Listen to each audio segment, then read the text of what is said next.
시작하겠습니다. 네, 안녕하십니까. 반갑습니다. 미래학자 최인식 박사입니다. 오늘도 역시 통찰력 강의에 오신 여러분들을 진심으로 환영합니다. 통찰력이 발휘되는 공통적인 수단이 있습니다. 우리가 이제 지금 계속해서 이제 메인은 통찰력 발휘에 사용되는 이제 수단 중에 하나인 이제 생물학적 사고, 이제 인간의 뇌의 기능 을 활용한 거죠. 뭐 사실 인간의 어떤 능력, 생물학적 능력들을 활용한 거죠. 어 이게 이제 인간은 태어날 때부터 인제 이 통찰력을 발휘할 수 있는 이 생물학적 장치, 이게 좀 장치라고 해서 쪼끔 그런데요. 어떤 기능들을 가지고 누구나 다 태어납니다. 인식 능력을 가진 생명체들이 인간만 있는 게 아닌데요. 뭐 강아지도 그렇고 뭐 고양이도 그렇고, 그리고 돌고래도 그렇고, 혹은 다른 어떤 이제 조그마한 생명체들도 인식 능력을 가지고 있어요. 이제 인식 능력은 인간만 가진 게 아니고 여러 생명체가 가지고 있는데, 그 인식 능력을 가진 생명체들은 이 뇌라는 뭐 어떤 그 조직을 가지고 있죠, 파트를. 그런데 이제 그 안에서 이 뇌 기능의 어떤 그 능력, 뭐 기본적으로 이제 구조도 있겠죠. 뇌 기능의 용량이라든지 어떤 구조라든지 뭐 이런 것도 있는데, 이제 그런 부분들에서 어떤 뇌 기능의 이제 구조라든지 어떤 역량이라든지 또 어떤 훈련 뭐 이런 것도 있는데, 이런 것들이 이제 복합적으로 작용하면서 인식 능력의 차이가 있고, 그 인식 능력의 차이가 통찰력의 차이가 이제 되는 거죠. 인간도 마찬가지입니다. 누구나 다 똑같은 뇌를 가지고 태어나지만 음 어떻게 훈련하느냐에 따라서 이 뇌 기능의 어떤 향상이 달라지듯이 통찰력도 이제 달라진다라고 봐야 되겠죠. 어 생물학적 사고는 인간에 대해서 작동하는 순수한 생각을 우리가 이제 가리키는 건데요. 생물학적 사고는 어 수학을 포함한 넓은 의미의 철학적으로 이제 객관화되어 있다라고 제가 정리를 해 드렸습니다. 아 오늘은 이제 다른 하나, 두 번째 또 다른 이제 공통 수단인 이제 물리적 기술, 테크놀로지죠. 이것에 대해서 좀 알아볼 건데요. 이제 물리적 기술이라고 하면은 인간의 외부에서 작동하는 계산기, 뭐 이것 이제 계산기를 가리키는 겁니다. 왜냐하면 통찰력의 굉장히 중요한 기능 중에 하나가 정보를 처리하는 거거든요. 이 처리한다라는 것은 이 정보 자체를, 특별히 이제 계산기 같은 경우에는 이제 숫자를 처리하죠. 그러니까 팩터와 스코어 중에서 스코어를 처리할 수 있다라고 봐야 되겠죠. 그러니까 스코어를 처리하는 데 있어서 인간이 직접적인 뇌를 사용하는 것보다는 훨씬 더 빠른 어떤 그 퍼포먼스를 낼 수가 있죠. 이제 그런데 이 숫자를 처리하는 것 이외에도 뭐 그 자체도 이제 빨라졌지만, 숫자를 처리하는 것 이외에도 이제 정성적인 어떤 데이터들을 처리하는, 정성적인 어떤 팩트들을 처리하는 이제 기술들이 이제 인간이 이제 그 기술들을 만들고 있죠. 이제 그것을 우리가 이제 인공지능이다라고 얘기할 수가 있습니다. 그러니까 이런 것처럼 이 물리적 기술이라는 것은 인간의 외부에서 작동하는 계산기나 인공지능 같은 이제 기계적 도구를 이제 의미하는 거죠. 이 기계적 도구도 이제 과학적으로 검증이 돼 있고, 또 통찰력과 관련해서 인간이 발휘하는 것과 비슷하게, 혹은 그것보다 좀 더 효율적인 방법들을 사용해서 계속해서 정보 처리 능력들을 이제 확대해 가고 있죠. 그다음에 또 이제 이 인공지능이 이제 지금 계속 발전하면서 우리가 이제 GPT-3라는 어떤 기술들을 가지고 있어서 초거대 AI들을 이제 기본적으로 전 세계 빅테크들이 개발하고 있는데요.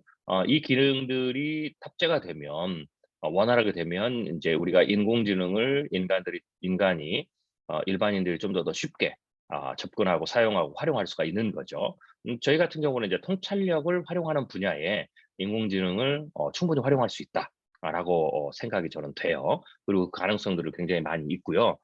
그다음에 인제 이거는 이제 보통 사람들은 잘 이해를 못 합니다. 인공지능을 통찰력을 활용하는 부분에 사용할 수 있다라는 것을 잘 이해를 못 하실 텐데, 아마 이제 여러분들은 좀 이해가 되실 거예요. 왜냐하면 통찰력에 대해서 제가 쭉 강의를 드릴 때 통찰력의 어떤 그 프로세스라든지 어떤 통찰력 기술이라든지 통찰력이 발휘되는 원리들을 쭉 설명을 드렸잖아요. 이제 그런 것들을 여러분들이 이해하시면, 뭐 그리고 또 통찰력이 발휘 과정 속에서 데이터를 어떻게 처리하는지, 뭐 이런 부분들을 제가 이제 가르쳐 드렸으니까, 그런 것들을 하나하나 본다면 뭐 전체를 모두 다 인공지능이 지금 하기에는 무리지만, 어떤 그 특정한 영역에서는 여러분들이 언뜻 생각하기에 '아 인공지능으로 이 부분을 좀 대체할 수 있겠다.'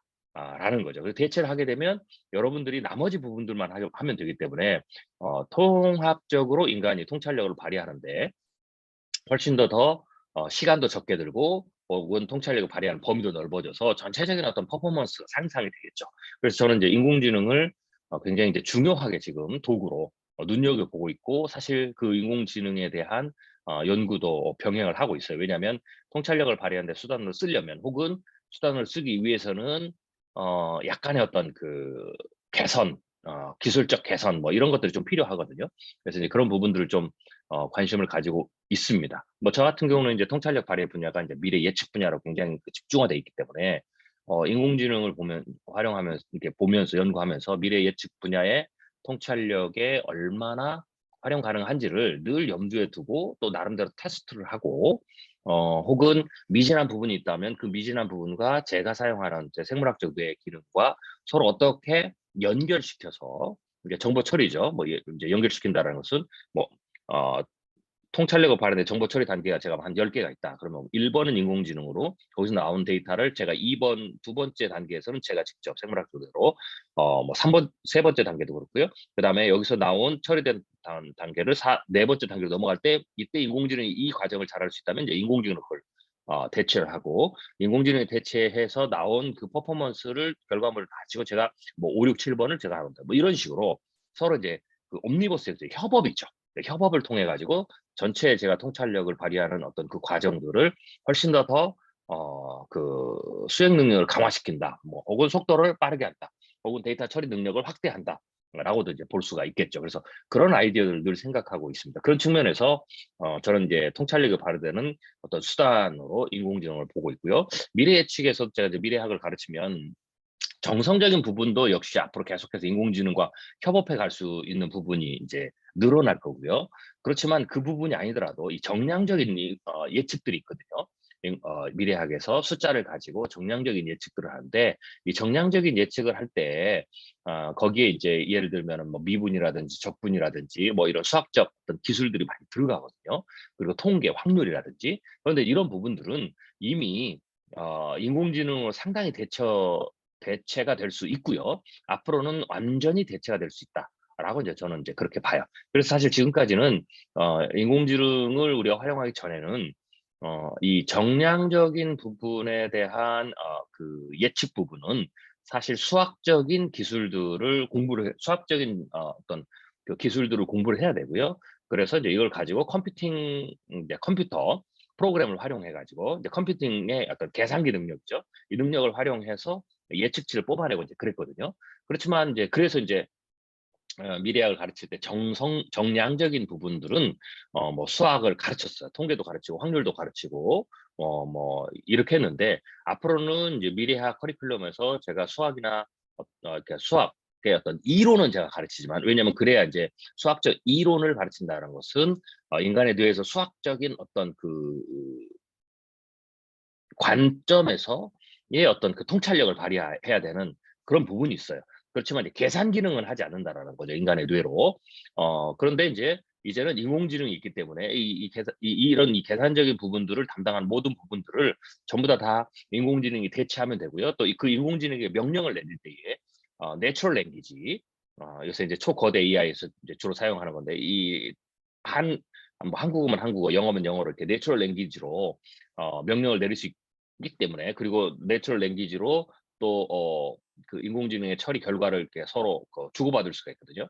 그렇기 때문에 이제는 사실은 인공지능을 어떻게 활용하느냐를 가르치는 것이 미래학에서는 이제 정성적인 부분 데이터를 가지고 어떻게 미래 예측하느냐 부분을 완전히 대체할 것이다. 그래서 저는 이제 미래학 커리큘럼을 지금 계속해서 발전시키고 있는데, 이 정성적인 부분은 인공지능 교육으로 지금 하나하나 제가 바꾸어 가고 있어요.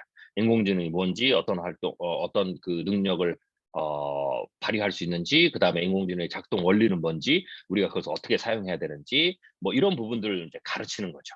그래서 그런 쪽으로 대체가 되죠. 그래서 지금까지는 미래학의 예측 그 기술로 했을 때 정성적인 예측 기술과 정량적인 예측 기술이 있었다면, 앞으로는 정성적인 예측 기술과 인공지능 활용 기술, 뭐 이렇게 이제 두 개로 또 다시 달라진다라고 볼 수가 있겠죠. 그만큼 통찰력은 혹은 미래 예측 분야에서 인공지능은 굉장히 많은 역할을 앞으로 계속 담당할 수 있다라고 보는 겁니다. 그래서 여러분들도 이제 이 방송을 들으시는 통찰력 강의를 들으시는 여러분들도 이제부터는 인공지능에 좀 더 깊이 관심을 가지셔야 돼요.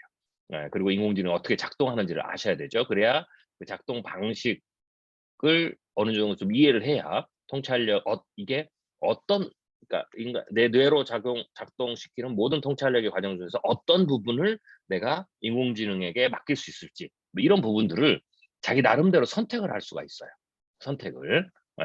그래서 그런 부분들, 왜냐면 정보 처리 인공지능이 정보 처리를 어떻게 하느냐를 알아야만이 그 정보 처리과에 그 정보 처리가 되는 어떤 그 영역을 인간의 뇌에서 통찰력을 발휘할 때 어떤 영역이었는지를 찾아낼 수가 있죠. 그 찾아내야 그 부분이 인공지능으로 대체를 한다라는 거죠. 네, 전체 프로세스에서. 그래서 인공지능의 어떤 작동 원리 뭐 이런 부분들을 조금 더 디테일하게 여러분들이 좀 공부하실 필요가 있다라고 말씀을 드릴 수 있습니다. 그래서 이제 오늘은 그 부분을 제가 조금 더 여러분들이 이제 이해할 수 있도록 좀 정리를 해서 몇 가지를 좀 가르쳐 드릴 거예요.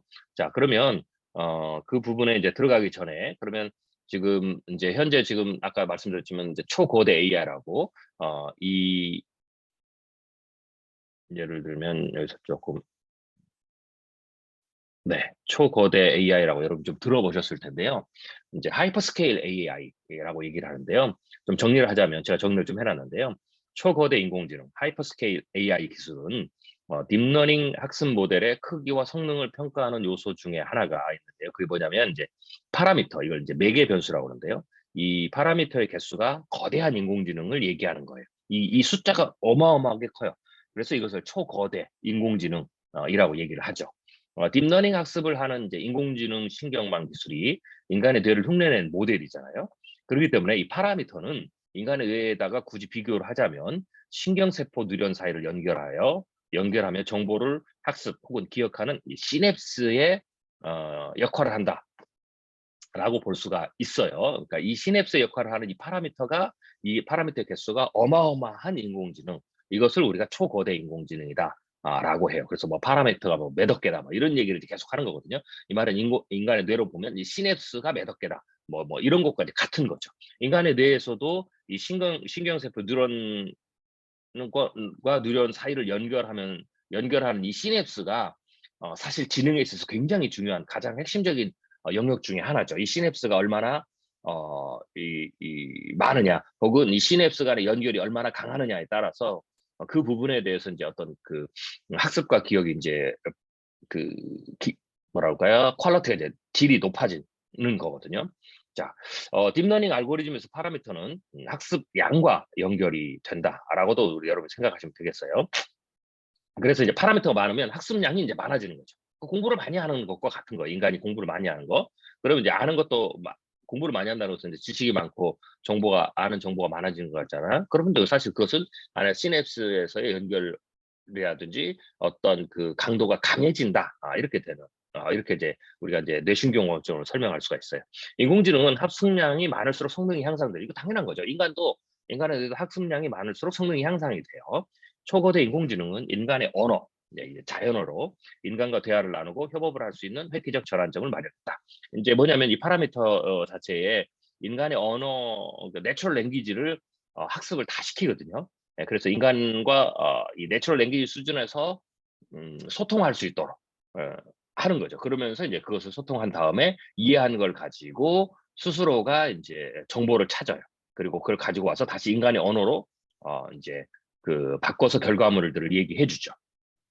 이제 이 초거대 인공지능이 이제 왜 영향력이 있냐면 이 인간의 언어, 이 자연어로 인간과 대화를 나누고 협업을 할 수 있게 되기 때문에 이제는 어 그러니까 일반인도, 인공지능을 잘 모르는 일반인도 인공지능에게 쉽게 해서 명령을 내릴 수가 있죠. 그러니까 지금까지는 자연어를 가지고 명령을 내리지 못하면 우리가 인공지능에게 명령을 내릴 때 혹은 컴퓨터에게 명령을 내릴 때 어떻게 했습니까? 코드, 프로그램이라는 뭐 C든 파이썬이든 자바든 이런 프로그램의 명령어를 직접 쳐 넣어야 되죠. 그래서 마치 뭐랄까요? 이게 이제 장벽이었어요. 뭐 예를 들면 인간과 인간 사이에도 그렇잖아요. 내가 미국 사람과 대화를 하려면 영어를 배워야 되잖아요. 그러니까 영어를 배우기 전까지는 미국 사람과 소통을 할 수가 없는 거죠. 못하면 이제 통역을 둬야 되겠죠. 그런 것처럼 컴퓨터에게 명령을 내리고 또 컴퓨터가 결과물을 추출하는 것을 우리가 이제 받아볼 때 이 소통을 하는 거죠. 그럴 때 이제 지금까지는 마치 외국어를 배우는 것처럼 똑같이 기계어를 배웠단 말이죠. 이제 기계와 대화하는 방법이 왜냐면 기계가 대화를 하려면 기계가 이해할 수 있는 언어를 배워야 되죠. 미국 사람과 대화를 하려면 미국 사람이 쓰는 영어를 배워야 되는 것처럼. 그래서 그게 하나의 장벽이었어요. 그런데 이제 이 기계 자체가 이 컴퓨터 자체가 어 언어를 이제 익힌 거죠. 예를 들면 나는 가만히 있는데 미국 사람하고 소통을 할 때 내가 영어를 배워야 그들과 이제 소통을 했는데 인제 이 미국 사람이 어 한국어를 배운 거죠. 그래서 이게 소통이 되는 거죠. 이런 것처럼 이제는 컴퓨터가 인간의 언어를 배워버린 거예요. 이게 이제 초거대 AI의 굉장히 중요한 핵심적인 영역인데 그렇기 때문에 대신 이제 컴퓨터니까 배우는 속도가 빠르겠죠. 예. 배울 수 있는 이것도 다시 학습을 시키는 거예요. 예. 인간의 언어를 학습을 시키는 거죠.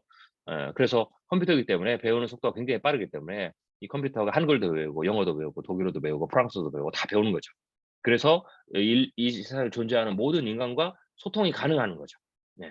그 친구가 나를 대신해서 나와 대화할 수 있는 언어를 배운 거죠. 그러니까 우리는 특별히 이제 컴퓨터에 소통하는 컴퓨터의 언어, 그의 언어를 배우지 않고도 컴퓨터가 우리 언어를 배웠기 때문에 우리가 우리 말로 그래서 인제 자연어죠. 내추럴 랭귀지. 인간의 말로 한국어는 한국어, 영어면 영어, 자기가 편한 언어로 대화를 하는 거죠. 대화를 한다는 것은 명령을 내린다라는 거죠. 그리고 명령을 내리면 얘가 내 명령을 이해해서 자기가 이제는 디지털로 자기가 처리를 해요. 그리고 나서 나온 결과물도 인간의 언어로 또 되뱉어 주는 거죠. 그러니까 이제는 여기서부터는 어떻게 되냐면 이 인공지능의 가장 중요한 게 범용적 사용이 되는 거예요. 그러니까 범용적 사용은 기능적인 뿐만 그걸 얘기하는 게 아니고 인공지능이 모든 사람들이 사용할 수 있도록 일반인 모두에게도 사용할 수 있도록 어떤 길을 연 거다. 이게 획기적인 전환이죠. 이게 획기적인 전환이라고 저는 봐요. 네. 획기적인 전환이라고 보죠. 예 그런 게 이제 이루어지는 거죠. 그래서 이제는 명령을 내릴 수가 있으니까 어떻게 되냐면 일단 기본적으로 C나 파이썬, 자바 등 프로그래밍 언어 소스도 얘가 자동으로 생성해 줘요. 그러니까 이런 거죠. 내가 어떤 기능을 출력을 하고 기능이 발휘되는 코스로 이렇게 소스를 원한다. 그러면 뭐 C로 짜라. 그러면 이제 이 친구가 그걸 알아듣고 그러니까 의도를 아는 거죠. 뜻을 아는 거죠. 내 명령을 아는 거예요. 그러니까 그 명령대로 수행을 해서 결과물을 가져올 수 있는 거죠. 그리고 당연히 인간의 언어를 사용할 수 있기 때문에 어떤 결과물도 인간의 언어로 결과물들을 내요. 인간의 언어가 지배하는 영역. 그래서 예를 들면 멋진 광고 문구라든지 디자인 시안도 만들어 주고요. 퀴즈 시험 문제도 내주고 소설도 써주고 이메일을 또 대신 이제 써주죠. 그리고 고객 피드백도 분석해주고 데이터를 넣으면 그 피드백을 다 분석해서 우리에게 마치 인간의 리포트, 내가 인간이 쓰는 것처럼 리포트를 해줘요. 인간의 언어로. 그다음에 철학적 토론도 하는 등 이 인간이 할 수 있는 모든 영역으로 지금 확대가 되고 있다라고 보시면 되고요. 2021년 12월 31일에 미국의 코넬대의 논문 플랫폼에서는 플랫폼에 오픈 AI 초거대 인공지능인 GPT-3 기반으로 만들어진 코딩 시스템 코덱스가 대학 수준의 미적분 방식부터 확률, 통계, 인문, 선형, 대수까지 완벽하게 해결했다는 내용도 발표가 되었어요. 자, 이 말은 뭡니까? 제가 아까 말씀드렸죠. 미래 예측을 하는데 사실 지금 뭐 미분, 적분, 확률, 통계 뭐 이런 걸 다 쓰거든요. 예. 근데 이게 어떻게 돼요? 이제는 인공지능이 다 처리할 수 있다. 그러니까 인간이 미래 예측을 하는데 그걸 배울 필요가 없어요. 네. 이제는 그것을 다 처리할 수 있는 인공지능에게 내가 어떤 데이터를 어떤 방식으로 처리를 해서 어떤 특성을 찾아내라라고 하는 마치 이제 인간은 이제 피처링만 하면 되는 거죠. 이 명령을 내리면 그 데이터를 인공지능이 알아서 미적분을 돌리든 확률과 통계를 돌리든 이렇게 해서 결과물을 뽑아낸다라는 거죠. 그래서 예측치를 우리에게 준다라는 거죠. 통찰력을 얻을 수 있는 데이터로 만들어서 준다라는 거죠. 그러니까 이런 부분들을 이제는 사용하느냐 안 사용하느냐는 굉장히 중요한 차이가 나겠죠. 굉장히 중요한 차이가 납니다. 그래서 미래의 통찰력을 발휘하는 굉장히 중요한 기술 중에 하나로 인공지능이 들어갈 거고, 이 인공지능을 이제는 여러분들이 통찰력이라는 것을 발휘하기 위해서는 인공지능 기술에 눈여겨보고 이것을 누구보다도 빨리 익히고 사용하는 방법, 자기만의 또 노하우가 있거든요. 자기만의 노하우를 만들어 가시는 게 굉장히 중요하다라고 할 수가 있겠습니다. 자, 그러면 이 초거대 AI에 대해서 좀 이제, 이건 조금 오래된 한 2년 전의 영상인데, 여러분들이 제가 이제 몇 영상을 좀 보여드릴 텐데요.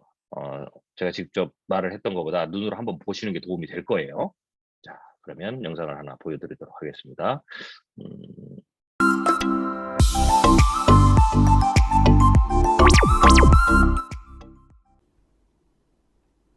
안녕하세요. 누구나 배울 수 있는 쉬운 코딩 채널을 만들어가는 조코딩입니다. 이번 영상에서는 요즘 엄청 핫한 충격적인 최신 인공지능 기술인 GPT-3에 대해서 알아보겠습니다. 먼저 GPT란 오픈AI라는 인공지능 연구소에서 만든 자연어 처리 모델입니다. 자연어 처리 모델이란 텍스트를 다루는 인공지능 모델로 문장을 생성하여 소설을 쓰거나 뉴스 기사를 쓰는 등의 일을 할 수 있는 인공지능 모델입니다. 이 GPT 모델은 시간에 따라 버전이 업그레이드되면서 GPT-1, GPT-2, GPT-3 이렇게 불리게 되는데요. 2019년 초에 발표한 GPT-2만 하더라도 성능이 너무 뛰어나서 이걸 활용해 쓴 글이 마치 사람이 쓴 것 같다라고 해서 가짜뉴스 등에 악용될 우려가 있어서 대중들에게 공개하기를 꺼려 했습니다. 이렇게 뛰어난 인공지능 모델인 GPT-2를 만드는데도 엄청난 노력이 들어갔습니다. 모델의 복잡도를 나타낼 수 있는 학습 파라미터의 수가 무려 약 15억 개, 또 학습 데이터 셋에는 약 800만 개의 텍스트 데이터를 이용해서 학습시켰는데요. 그런데 이건 아무것도 아니었습니다. 올해 2020년 6월에 발표한 GPT-3의 경우 파라미터의 수가 약 1750억 개로 이전 GPT-2 대비 약 100배 이상의 복잡도를 높였고, 학습에도 약 3000억 개의 텍스트 데이터 셋으로 학습을 진행하여 훨씬 더 크고 복잡한 규모의 정말 어마어마한 모델을 만들어냈는데요. 이렇게 만들어진 모델의 성능도 정말 엄청났습니다.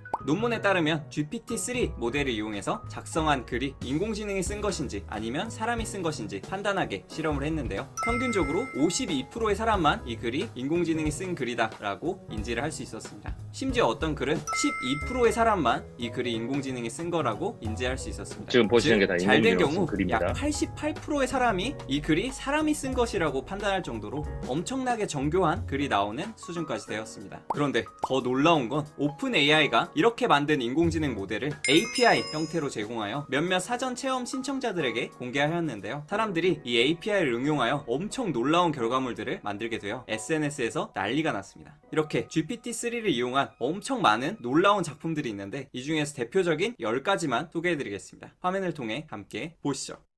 첫 번째로 코딩하는 인공지능입니다. 지난 영상에서 마이크로소프트에서 공개한 파이썬으로 코딩하는 인공지능을 소개해드렸죠. 여기서는 리액트 앱을 만드는 인공지능을 만드셨습니다. 샤리프 사만이라는 분이 만드신 서비스인데요. 영상으로 보시죠. 영어로 인풋을 만들고 버튼을 만들어라, 그리고 내 투두들을 다 보여줘라 라고 영어로 쓴 다음에 제너레이트 버튼을 누르니까 이렇게 인풋과 버튼이 만들어지고, 실제로 입력하면 이렇게 투두들이 다 입력되는 리액트 코드가 완성되었습니다. 엄청나지 않나요? 이제는 이런 투두 앱을 그냥 영어로 설명만 적어도 코드가 자동으로 나오게 됩니다. 두 번째로 Forest Lista라는 분은 GPT-3 모델로 SQL 쿼리를 만들어주는 서비스를 만들었습니다. 마찬가지로 영어로 얼마나 많은 유저들이 2020년 이후로 회원 가입을 했냐, 이렇게만 영어로 작성하였는데 이렇게 데이터베이스를 조회하는 SQL 쿼리도 자동으로 만들어주게 되었습니다. 또 좀 더 복잡하게 유저가 구독하고 있는 평균적인 인플루언서의 숫자는 어떻게 되냐 이렇게 물어보니까 이런 식으로 서브 쿼리까지 써가면서 SQL 구문을 완성한 것을 볼 수 있습니다. 엄청나지 않나요? 리액트도 되고 SQL도 되고, 응용하면 모든 언어에 대해서 다 이런 식으로 코드를 작성할 수 있겠습니다.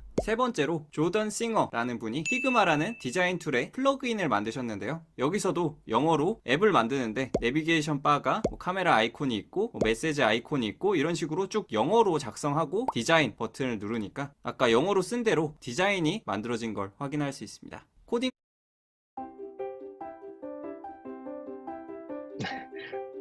이게 이제 이거 공개 정말 영상이니까 많이 광고가 중간에 나옵니다. 코딩뿐만 아니라 이렇게 디자인에도 활용될 수 있습니다. 네 번째로 폴 커슨이라는 분은 GPT-3를 엑셀에도 적용했는데요. 엑셀에 GPT-3라는 함수를 만들고 주 이름과 인구수를 매핑해 놓은 이 데이터를 불러와서 미시간 주를 찍어주고 함수를 닫아주니까 자동으로 미시간 주의 인구수가 완성되었습니다. 또 알래스카로 바꿨더니 바로 알래스카의 인구수로 바뀐 걸 확인할 수 있습니다. 또 설립된 연도도 마찬가지로 GPT-3 함수를 이용해서 알래스카도 자동 완성할 수 있는 걸 확인할 수 있습니다. 다섯 번째로 이메일에 적용한 사례가 있는데요. Otherside AI라는 곳에서 이런 걸 만들었습니다. 이렇게 이메일이 왔을 때 원래 이메일이란 게 좀 격식을 차려서 뭐 인사말도 쓰고 해야 되잖아요. 그래서 그런 거를 그냥 쓰지 않고 핵심만 고맙지만 싫다. 우리는 15만 불 이상 뭐 투자를 한다. 15만 불은 가능하다. 딱 이런 핵심만 적어서 제너레이트 이메일을 하게 되면 뭐 thanks for a note 이런 말이나 아니면 I'm glad you are 어쩌고저쩌고 하면서 인사말이랑 뭐 이런 예의 있는 말들까지 자동으로 다 완성돼서 이메일 답장을 보낼 수가 있습니다. 이것도 신기하지 않나요? 재밌는 아이디어인 것 같습니다.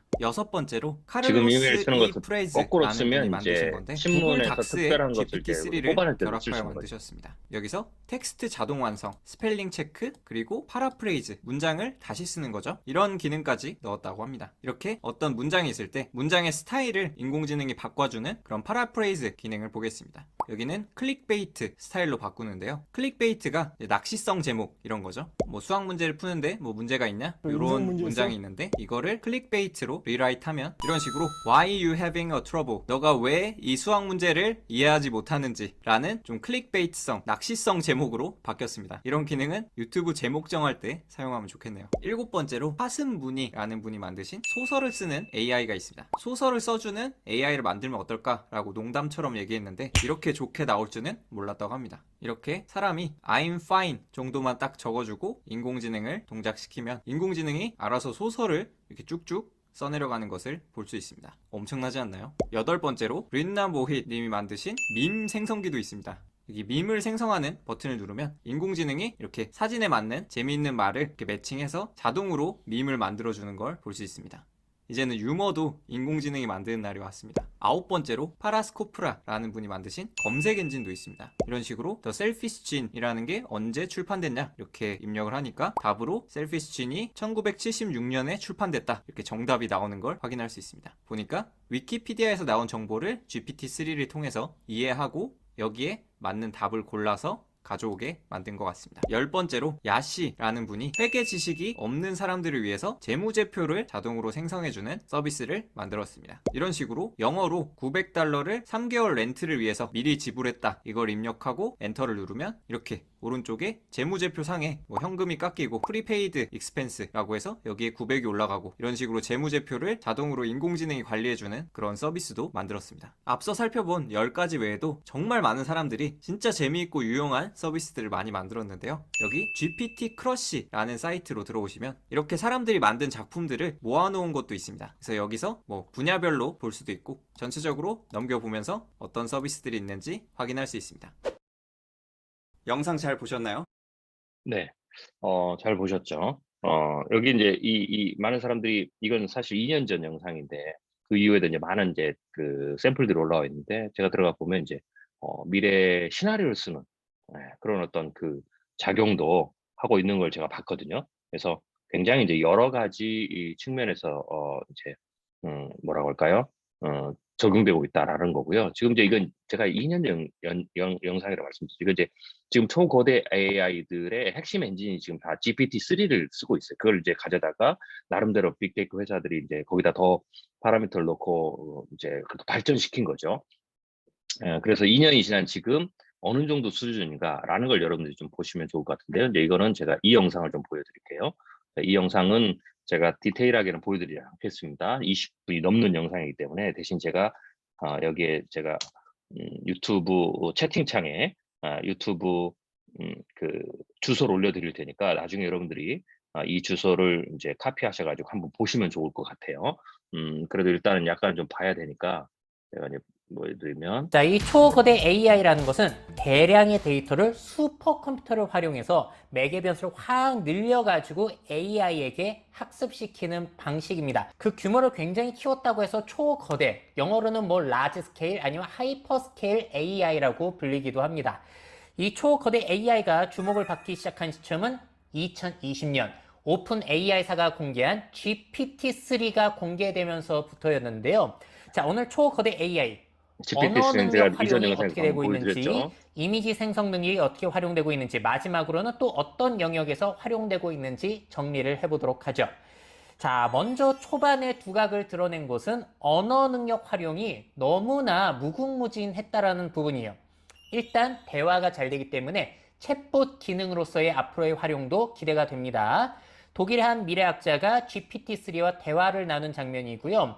A와 B 이렇게 대화를 나누고 있는데 도대체 누가 사람이고 인공지능인지 헷갈릴 정도로, 이 정도면 뭐 튜링 테스트는 통과했다고 봐도 될 정도로 자연스럽게 대화가 되고 있고요. 원래는 GPT-3 홈페이지에서 여러분도 영어로 이렇게 대화를 할 수 있었는데 그 페이지가 사라졌는지 요즘은 좀 찾기 힘들더라고요. 예전에 비해서 대화가 정말로 잘 되더라라는 것이 화제가 되기도 했습니다. 자, 구글에서도 초거대 AI 람다라는 대화형 모델을 공개했는데요. 잠깐 영상 보시죠. Tell me what I would see if I visited. You would get to see a massive canyon, some frozen icebergs, geysers, 지금 and some 초거대 craters. AI가 지금 Hey, I was 대답을 하고 있는 wondering, have you 거예요. ever had any visitors?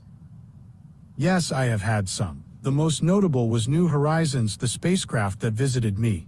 자, 이 구글 람다의 특징은 뭐가 있었냐면 보신 것처럼 자, 여기 보시면 이제 인간 언어로 자연스럽게 대화하잖아요. 그러니까 명령을 내리면 이 명령을 알아듣고 얘가 기계어로 처리를 내부적으로 하고, 그래서 이제 그 인터넷에 있는 모든 정보들을 다 그 찾아서 원하는 정답을 다 뽑아내는 거죠. 그래서 알려주는 거죠. 그러니까 이거 같은 경우는 예를 들면 벌써 이 기능만 가지고도 우리가 어떻게 통찰력을 쓸 수 있습니까?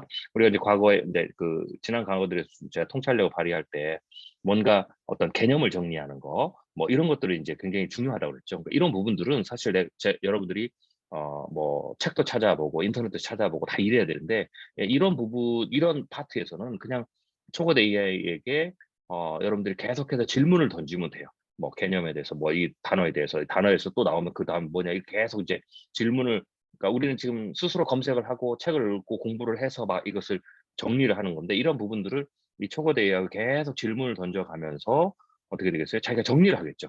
그리고 이제 한 내용들을 다시 정리해서 다시 얘기해줘라, 뭐 이런 식으로 막 얘기할 수가 있겠죠. 그러니까 이런 부분에서 초거대 AI는 지금도 바로 사용할 수 있다라는 거죠. 그래서 통찰력의 전체 프로세스를 완벽하게 아직은 못하지만 중간중간에 이렇게 타임 컨슈머처럼 시간을 많이 소요해야 되는 어떤 단순 작업들이 있거든요. 통찰력을 발휘하는데, 그런 부분들에 있어서 이제는 얼마든지 이 초거대 AI를 여러분들이 응용을 해가면서 쓰실 수가 있게 되는 거죠. 그래서 이미 현 단계에서도 이 어떻게 쓰느냐에 따라서 여러분들 통찰력을 발휘하는데 굉장히 큰 도움이 될 수가 있는 거죠. 조금 더 보겠습니다. 모모인 척이 가능하다는 거예요. 명왕성인 척하면서 대화를 이끌어 나가거나 비행기인 척하면서 대화를 꾸며낼 수 있다는 게 이 람다 모델의 특징이기도 했습니다.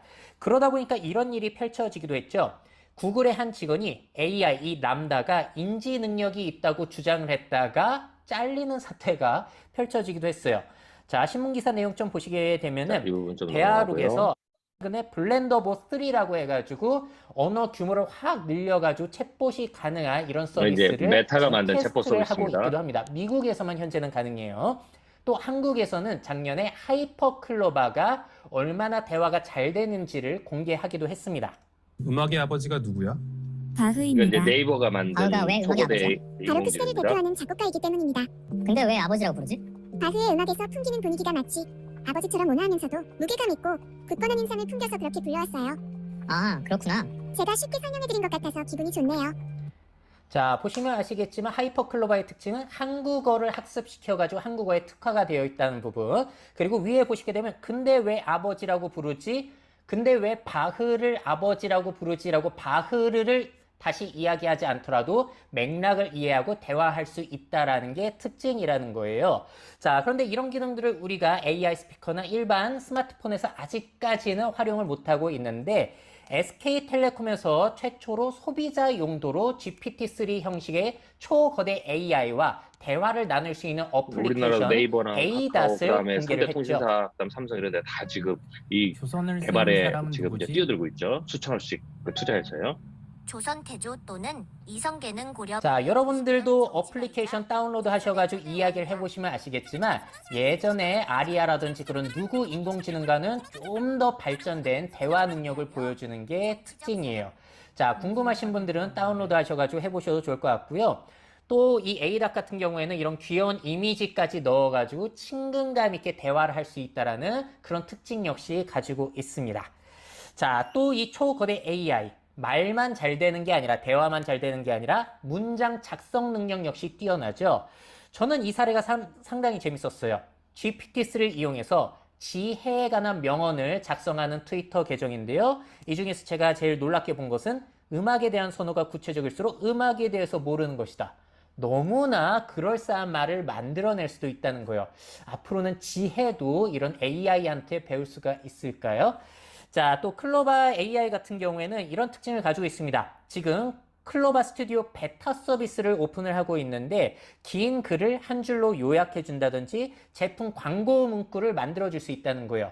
자, 사람보다 나은 점은 뭐냐면은 요즘 유행하는 그런 말을 섞어 가지고 만들어 줄 수 있는 특징이 있습니다. 자, 그래서 나이가 조금 있으신 분들 같은 경우에는 이 클로바를 이용하게 되면은 요즘 사람들이 좋아할 광고 문구를 만들어낼 수도 있다는 거죠. 그 밖에도 이메일, 리포트를 순식간에 작성해 주기도 하고 댓글이나 리뷰에서 작성자의 감정을 파악해 주기도 하고 자, 이런 식으로 여러분들이 원하는 기능을 커스터마이징해서 쓸 수 있는 이 서비스를 조금씩 열어주고 있는 상황이에요.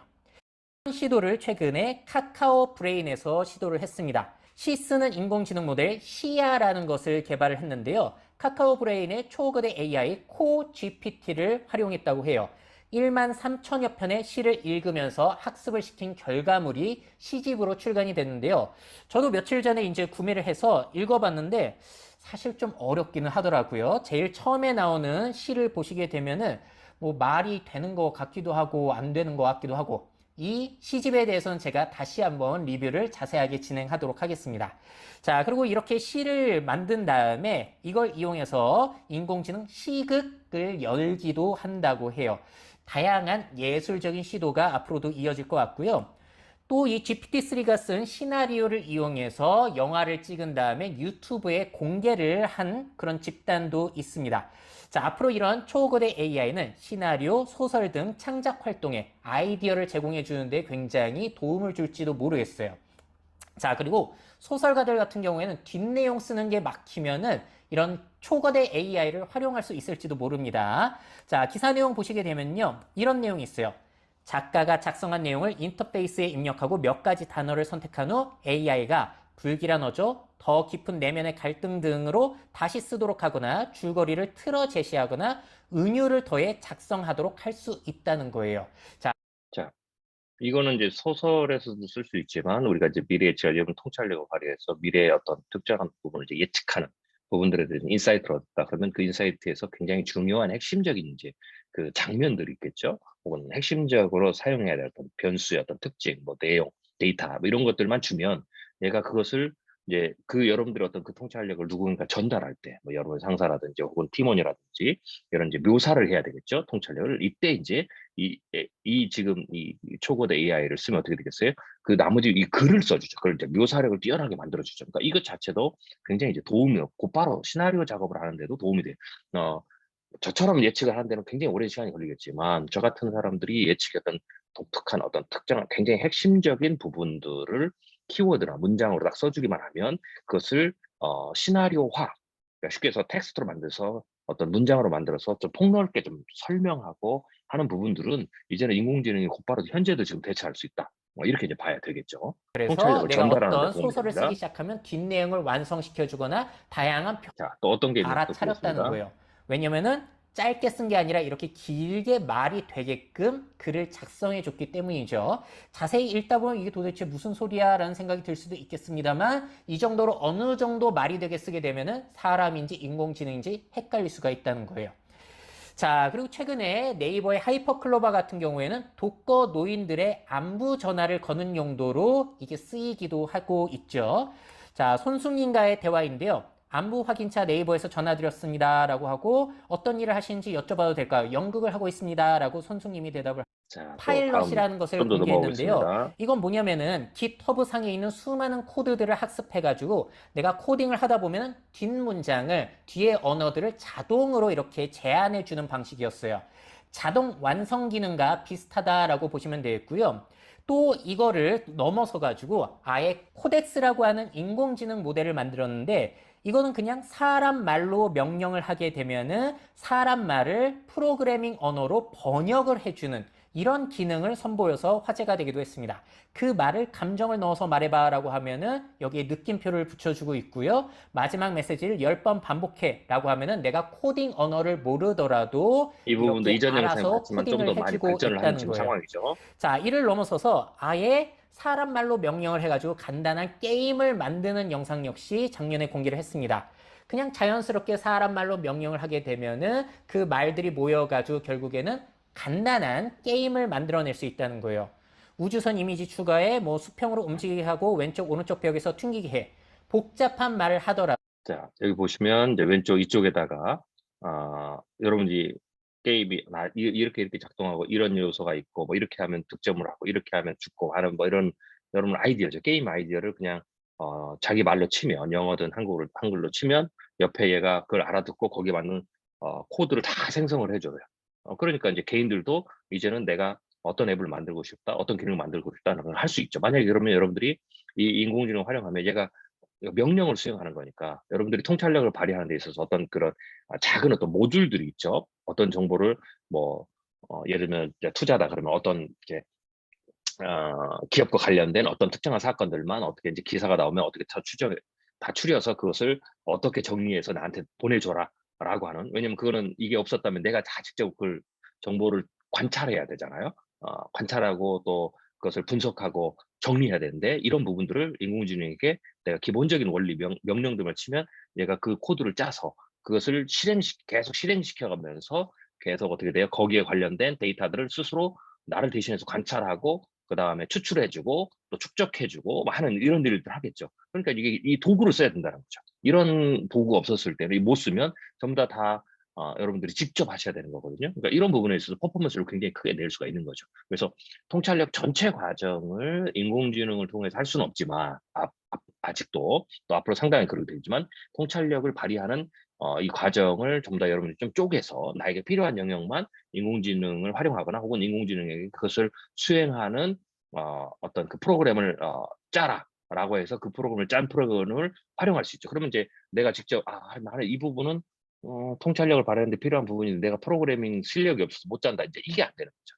이게 이럴 필요가 없는 거예요. 이제는 명령을 한다면 이 초거대 AI가 그 프로그램을 직접 짜줘서 나에게 필요한 도구로 이제 거꾸로 그 전달해 주겠죠. 그래서 이 부분을 그렇기 때문에 앞으로 제가 이번 클래스에서 지금 강조하는 건데 인공지능을 활용하는 능력이 굉장히 이제 중요해진다라는 거죠. 통찰력을 발휘하는 데 있어서.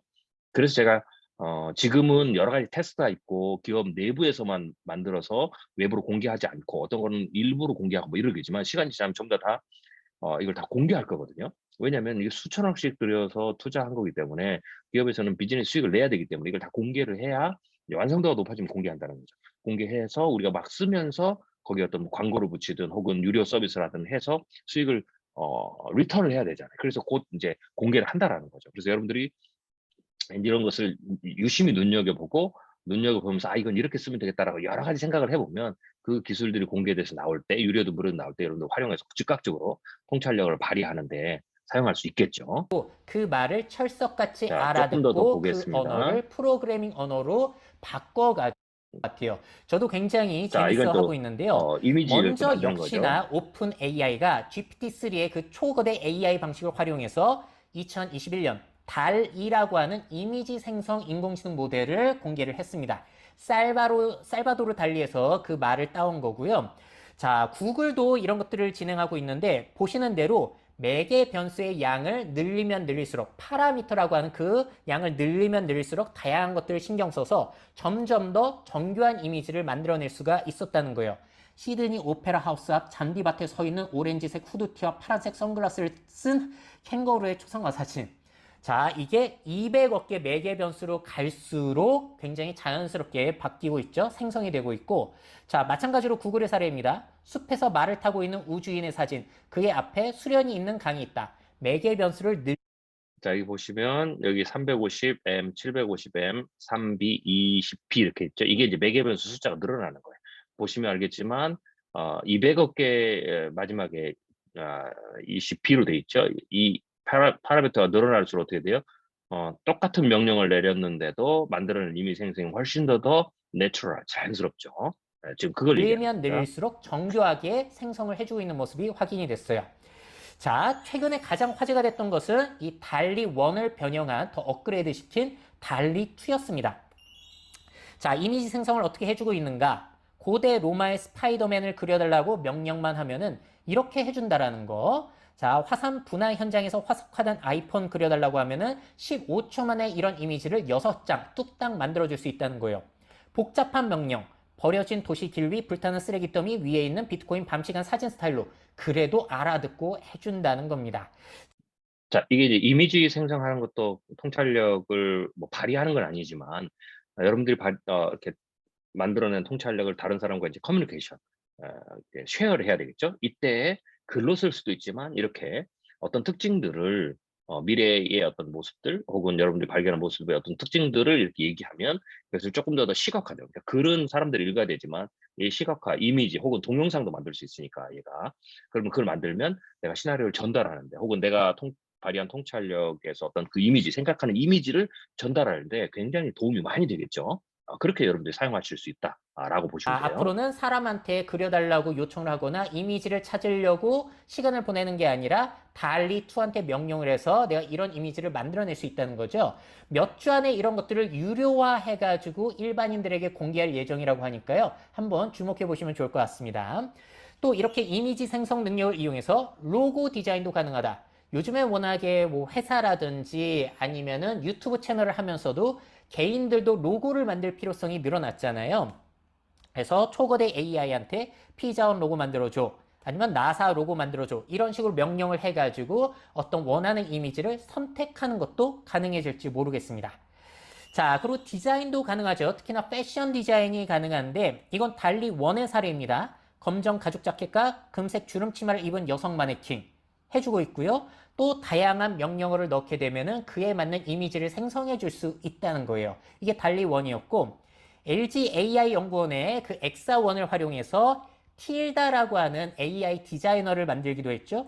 금성에 꽃이 핀다면 어떤 모습일까라고 질문을 하면은 틸다가 저런 패턴을 만들어주고 그 패턴을 사람 디자이너가 이용해가지고 실제 옷을 만드는 거예요. 그래서 올 초 뉴욕 패션 위크에서 저 옷들이 런웨이에 실제로 서기도 했습니다. 이 프로젝트를 함께 진행한 그리디어스의 박윤희 디자이너가 이런 얘기를 하는 거예요. 예전에는 새로운 패션쇼 할 때 디자인 영감을 찾기 위해서 굉장히 오랜 시간이 걸렸는데 이 틸다의 도움을 받아가지고 빠른 시간 안에 새로운 디자인을 할 수가 있었다는 거죠.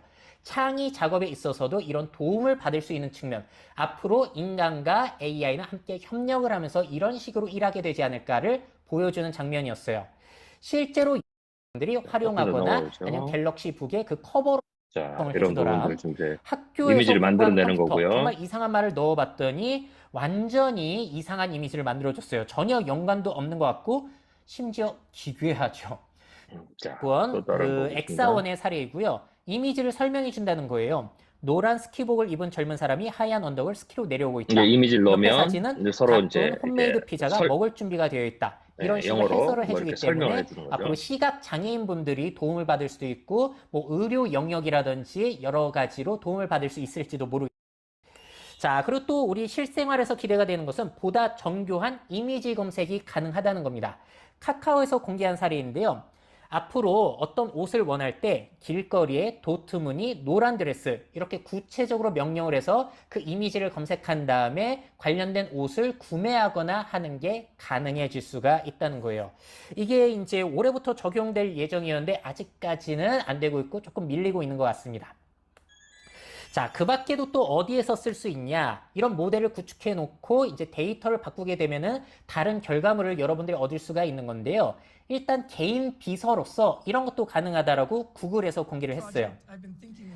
채소를 길러보고 싶다라고 명령을 하면은 이제 구글의 초거대 AI 람다가 그를 위해서 해야 하는 일 리스트를 추천해주고 있는 모습입니다.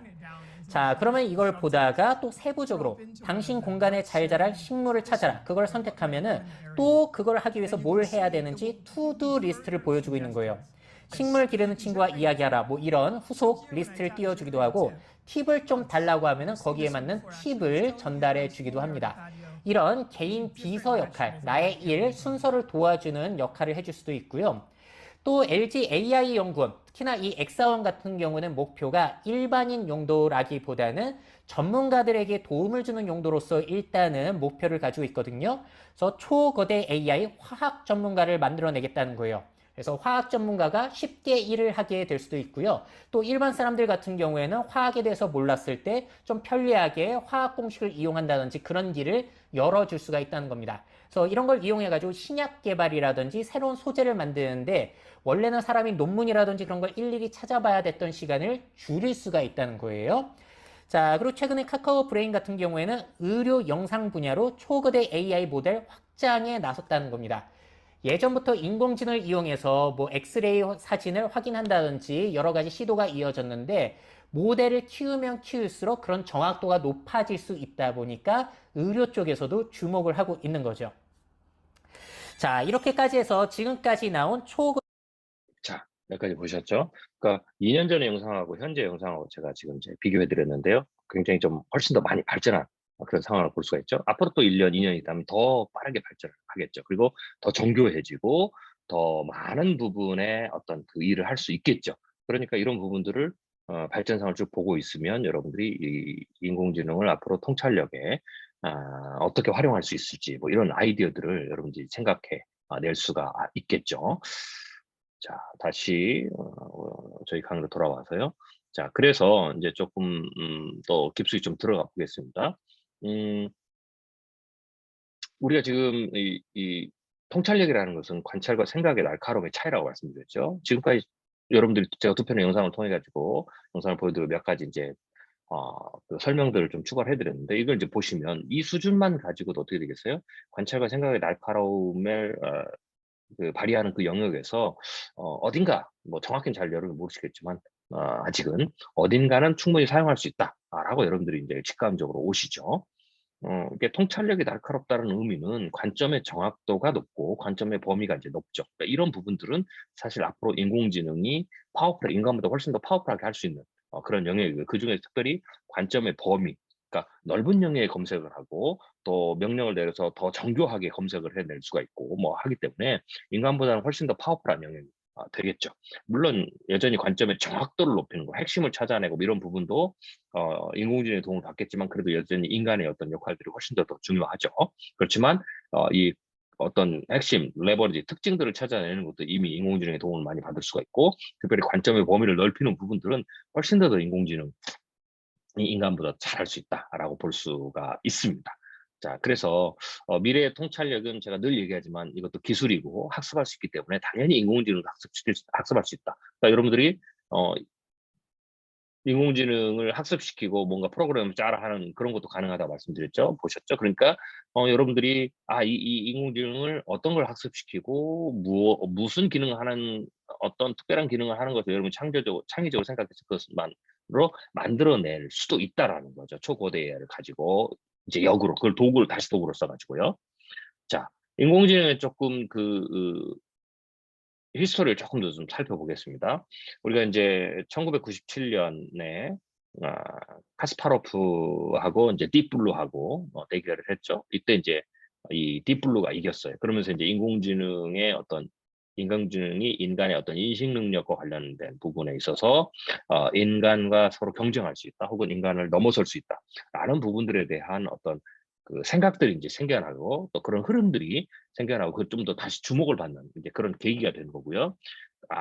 이제 본격적으로 이런 부분에 대해서 폭발적인 관심이 있는 것은 우리가 잘 아는 대로 이세돌 기사하고 이제 대구를 했던 알파고죠. 이제 알파고도 구글이 알파고를 개발하면서도 점점점 어떤지 그 알고리즘의 그 향상이 있었는데요. 최초에 개발한 것은 알파고 판입니다. 판후이라는 인공지능 기사가 계속해서 이제 이 트레이닝에 참여했죠. 그래서 그 사람의 이름을 따서 알파고 판 이라는 이제 그 최초의 버전이 나왔고요. 그다음에 지금 이것에 대한 이제 논문은 이제 여러분들이 다 논문을 이제 발표가 됐기 때문에 찾을 수 있는데 2016년 1월 28일에 논문 나왔는데요. Mastering the Game of Go with Deep Neural Networks and Tree Search라는 이제 이 그 논문이 나왔습니다.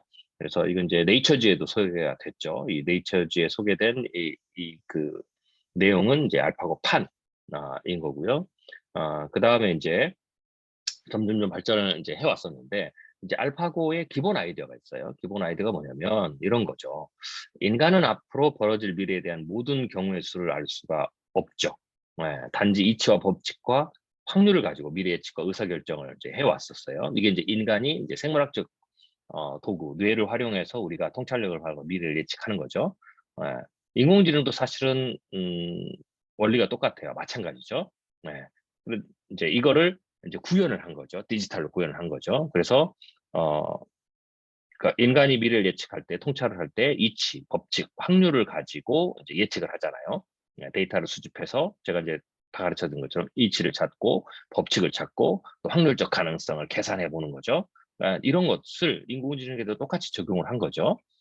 대신 이제 계산을 통해서 사실 인간도 보면 어떻게 보면 이 부분들이 사실 계산이거든요. 뇌도 디지털 형식으로 움직이거든요. 온 오프로 움직이기 때문에. 그런데 이제 이 부분들을 이제 인공지능도 디지털도 0과 1로 하기 때문에 적용이 가능한 거죠. 그래서 적용을 한 거고요. 이치와 법칙을 이제 알파고 같은 경우는 이치 제가 이제 여러분들 인간이 이치, 법칙, 확률을 가지고 미래 예측과 의사결정을 해왔는데 이 이치, 법칙, 확률 중에서 알파고는 이치와 법칙을 과 관련된 영역을 수행하는 부분이 이제 팔러시 트리라는 거예요. 이게 정책망이고요. 정책망을 만들어서 이치와 법칙 부분을 수행하도록 인간이 뇌에서 이치, 법칙, 확률을 가지고 미래 예측을 하는 것처럼 영역을 나눈 거예요. 그리고 확률적인 부분들은 이 가치망이라고 하는 이 가치망을 통해서 작동하도록 만들었어요. 그래서 알파고는 두 가지의 이 망이 있어요. 정책망과 그다음에 가치망이 있는 거죠. 알파고 이제 초기 버전은 그래서 이걸 가지고 이제 똑같이 판단하도록 이제 그렇게 만든 거죠. 자, 그런데 이 문제는 뭐냐면 인간도 앞으로 벌어질 모든 경우의 수를 알 수 없듯이 인공지능은 인간보다 더 빠르게 할 수가 있고 더 많이 할 수 있지만 결국 인공지능도 모든 경우의 수를 검색할 수가 없어요. 그렇기 때문에 이제 그걸 검색하다 보면 이제 퍼포먼스가 굉장히 느려지겠죠. 그리고 비용도 많이 들고 에너지 소비량도 전력 소비량도 많이 들고 그래서 이 부분들을 줄이는 이제 그런 어떤 이제 그 기술을 쓴 거죠. 이게 이제 몬테카를로스 방법인데 이제 그런 기술을 써서 조금 더 효율적으로 어떻게 보면 이 전체가 어떻게 돼요? 인간이 하는 방식 같은 건 거의 똑같은 거예요. 유사한 건데 계산 능력이 인간보다 훨씬 뛰어나니까 컴퓨팅 파워가 인간이 하는 똑같은 방식을 인간보다 더 많이 한 거죠. 더 빨리 한 거죠. 그래서 결국은 인공지능도 똑같다라는 거고 원리는 통찰력을 발휘하는 기능이 똑같은 거고 그렇지만 인간이 할 수 있는 것보다 훨씬 더 많이 더 빠르게 수행할 수 있기 때문에 굉장히 좋은 보조 도구가 될 수 있다라는 거죠. 자, 그래서 이렇게 이제 훈련된 이제 인공지능이 2016년 3월에 이제 한국에서 알파고가 이세돌과 격돌을 해서 승리를 했죠. 물론 이제 여기에서 이세돌이 한 번 이겼는데 이거는 이제 알파고의 어떤 그 버그죠. 그래서 그 버그가 코드가 수정이 되면 그 다음부터는 이제 그 똑같은 실수를 하지 않고 똑같은 방법으로 이길 수 없죠. 그래서 그 이후에는 이 알파고를 이긴 기사가 전무합니다. 좀 더 발전된 버전에서 2017년에 중국에서 알파고와 커제가 대결했는데 커제는 전체 다 패배했죠. 자, 여기서 이제 끝나지 않고 이제 구글이 계속해서 이제 도전을 합니다. 물론 이제 구글을 산하에서 이 인공지능을 개발하는 게 이제 딥마인드사인데 그래서 이제 계획과 전략 능력을 가진 제너럴 AI, 계획과 전략을 가진 이제 제너럴 AI를 이제 그 만들기를 시작했고요. 이제 구글 딥마인드의 CEO 이제 데이비스 화사비스가 이런 말을 했어요. 우리의 목표는 바둑을 비롯한 게임에 능한 AI 개발의 목표가 아니라 보통 인간처럼 여러 가지 일을 수행하는 범용 인공지능, 범용 인공지능을 이제 Artificial General Intelligence라고 하는데 이걸 만드는 게 목적이다. 라고 이제 얘기를 했어요. 그래서 이제 범용 인공지능이라는 것은 인간의 뇌가 이제 범용적인 어떤 능력이 굉장히 탁월해요. 그래서 내가 A라는 것을 배워서 그 A에서 이치, 뭐 구조, 패턴 이런 것을 내가 학습을 하면 인간은 이거를 B라는 영역으로 곧바로 응용이 돼요. 응용력이 굉장히 뛰어나다라는 거죠. 이거 이렇게 됐으니까 이쪽으로 이 똑같은 원리를 여기다 적용할 수 있겠구나. 말하는 거를 이게 이제 그런 식으로 또 B에서 또 C로 이게 이제 범용적인 어떤 그 능력이죠. 범용적인 처리 능력. 그러니까 제너럴화 할 수 있는 뭐 일반화할 수 있는 그런 능력이 이제 뛰어난 거죠. 근데 인공지능은 그렇게 이제 못해요. 왜냐하면 데이터를 막 가지고 학습을 하면 그 데이터 안에서의 최고의 어떤 그 퍼포먼스를 끄집어내기 때문에 또 다른 데이터가 들어가면 즉 영역이 바뀌면 또 다른 데이터가 들어가면 처음부터 다시 학습을 시켜서 그 수준이 올라가야 되거든요. 그래서 각각의 영역에서 이제 하나씩만 잘하는 거죠. 뭐 예를 들면 바둑을 잘 두는 인공지능은 바둑만 잘 두는 거고 장기를 잘 두는 인공지능은 장기만 잘 두는 거죠. 이게 이제 초기 버전이에요. 그래서 이제 이렇게 해서는 인간이 수행하는 인식 능력으로 수행하는 영역이 얼마나 무한합니까? 그럼 무한한 걸 다 만들어야 되는 거죠, 각각. 그러니까 이거는 굉장히 비효율적이라는 거예요. 그러면 그 다음 단계는 뭐예요? 인공지능 스스로가 범용 능력을 가져야 돼, 인간처럼. 예. 그래서 바둑을 잘 배운 사람은 물론 장기에서는 기본적인 원리는 배우지만 장기 능력을 장기의 어떤 플레이를 훨씬 더 빠르게 잘할 수 있는 뭐 이런 어떤 거. 그다음에 예를 들면 포커를 한다 그러면 포커에 여러 가지 게임들이 있죠. 그럼 하나를 잘 배우면 그다음에 거기서 깨달은 이치를 가지고 그 이치를 다음번 또 다른 어떤 그 포커 게임에 이렇게 적용을 하면 그 포커 게임의 원리와 규칙만 알면 그다음에 거기서 A에서 깨달은 이치를 가지고 퍼포먼스 수행 능력을 굉장히 게임 능력을 빠르게 향상시킬 수 있는 이게 이제 범용적인 어떤 그 기능들인데 이렇게 할 수 있는 인공지능을 개발해야 되겠다라고 해서 딥마인드사가 그걸 시도를 했어요. 그래서 그렇게 나온 게 이제 알파고 이제 제로죠. 2017년에. 그래서 그런 노력들을 좀 해서 뭐 이제는 어떻게 됩니까? 게임 분야에서는 모든 게임 분야를 굉장히 빠르게 배워서 모든 게임 분야에서 퍼포먼스를 낼 수 있는 그런 어떤 알고리즘까지 이제 만들었다라고 보시면 되겠어요. 자, 그래서 이제 알파고 이 제로의 기본 아이디어를 좀 정리해 보면 인류는 이치와 확률을 가지고 미래의 예측과 의사결정을 제가 해왔다고 했죠. 이제 알파고 제로도 이치와 어떤 그 법칙, 정책까지도 확률적 판단으로 탐색을 해요. 네, 그래서 그거를 이제 배우는 거죠. 그러니까 규칙 자체도 스스로 탐색을 해서 규칙을 배우면 그다음에 그 게임에서 어떻게 승률을 높이는가는 과거에 했던 그런 어떤 그 인사이트를 가져와 가지고 굉장히 빠르게 하는 거죠. 그래서 게임도 빠르고 굉장히 쉽게 이제 배우는 어떤 그런 이제 능력을 발휘하죠. 그래서 인제 이게 이제 알파고 제로의 이제 논문이다라고 보시면 되고 이것의 굉장히 중요한 특징은 휴먼 날리지가 필요 없이 게임을 스스로 이제 배우는 거죠, 인공지능이. 그래서 규칙 자체도 이제 조금 더 나은 것은 규칙 자체도 스스로 이제 익혀 버리는 거죠. 자, 알파고 제로 기본 개념이 이제 4 가지가 있는데 여기에서 이제 이 4 가지가 이제 핵심 영역인데요.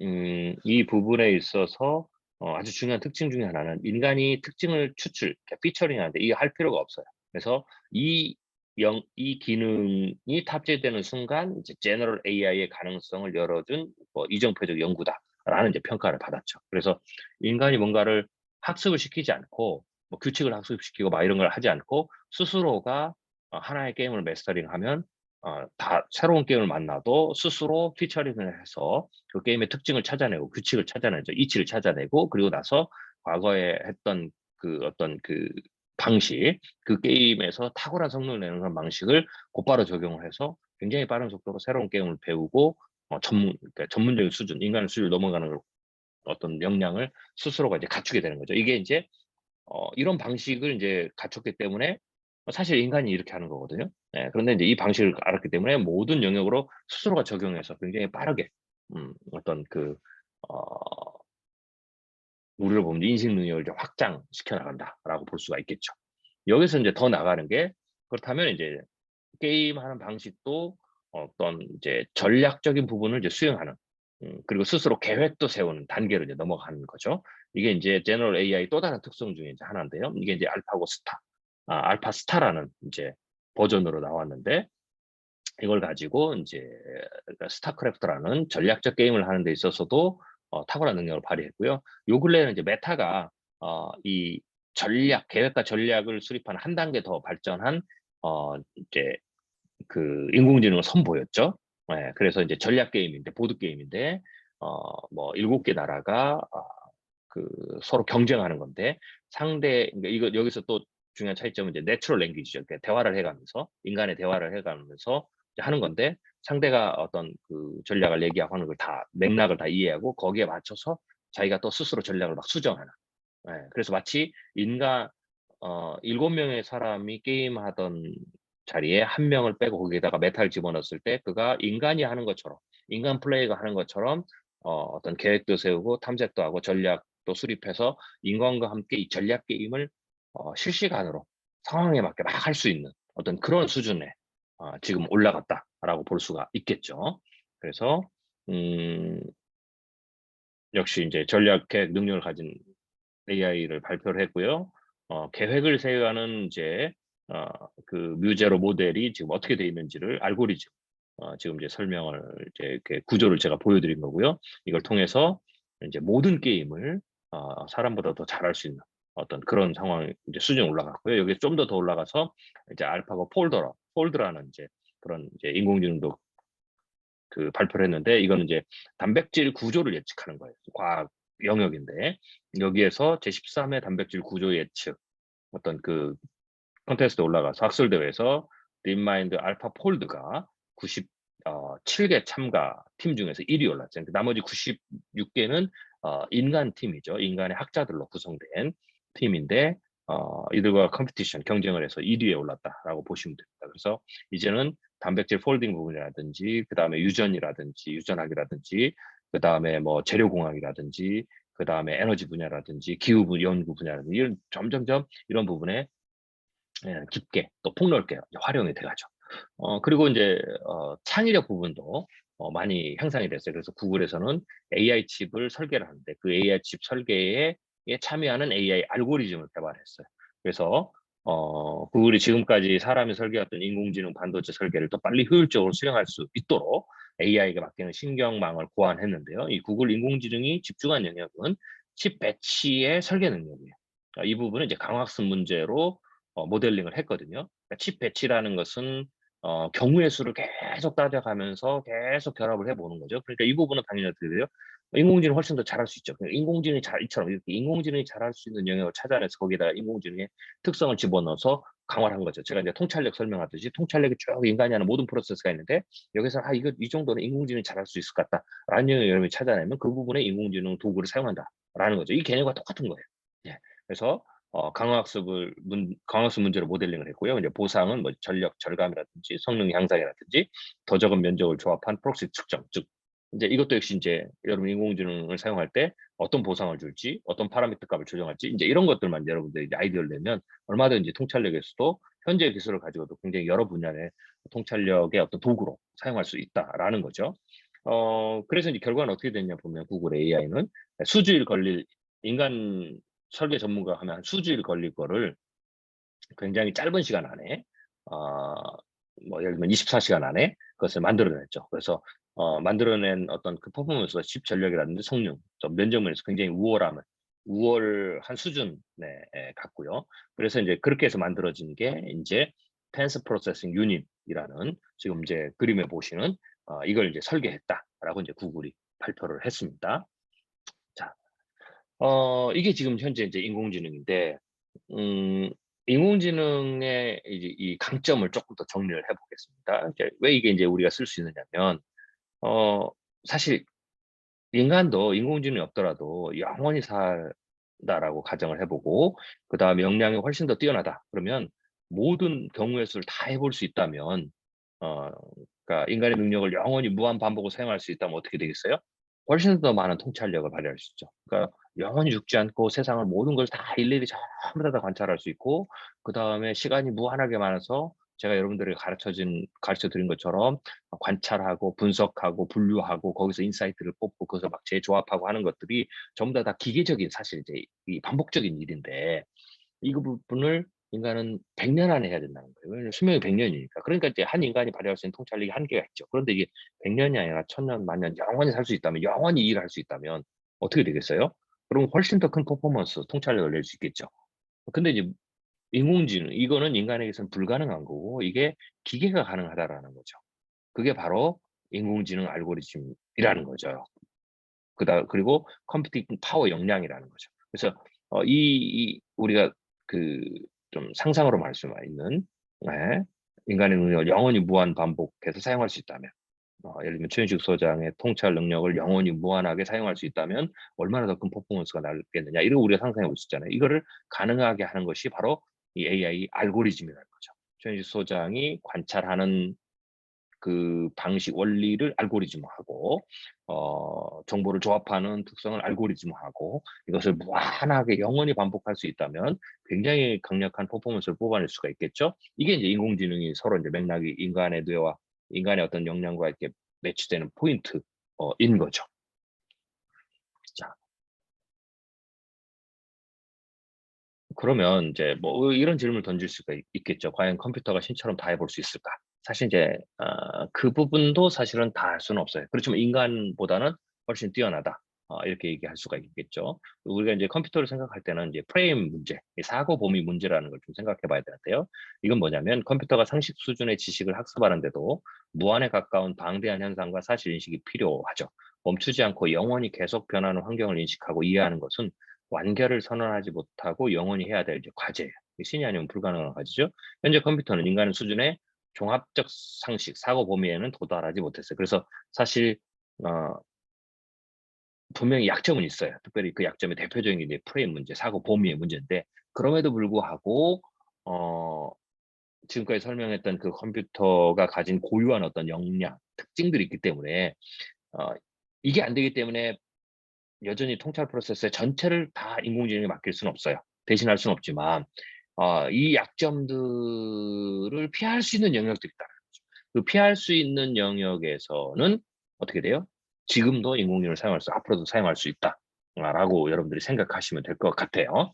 네, 그래서 이제 모든 AI 알고리즘 개발 경쟁은 알파고처럼 프레임 문제를 피해서 인간이 원하는 최적의 결과를 얻게 해주는 컴퓨터의 무한 반복 가능 능력을 어떻게 더 효율적으로, 어떻게 효과적으로 사용할 수 있을까를 지금 연구한다. 그래서 점점점 개선된 알고리즘 나오는 거고요. 여러분들이 오늘 제가 소개해드렸던 이 GPT-3도 사실은 그런 어떤 알고리즘의 발전의 일환의 하나로 좀 나오는 거죠.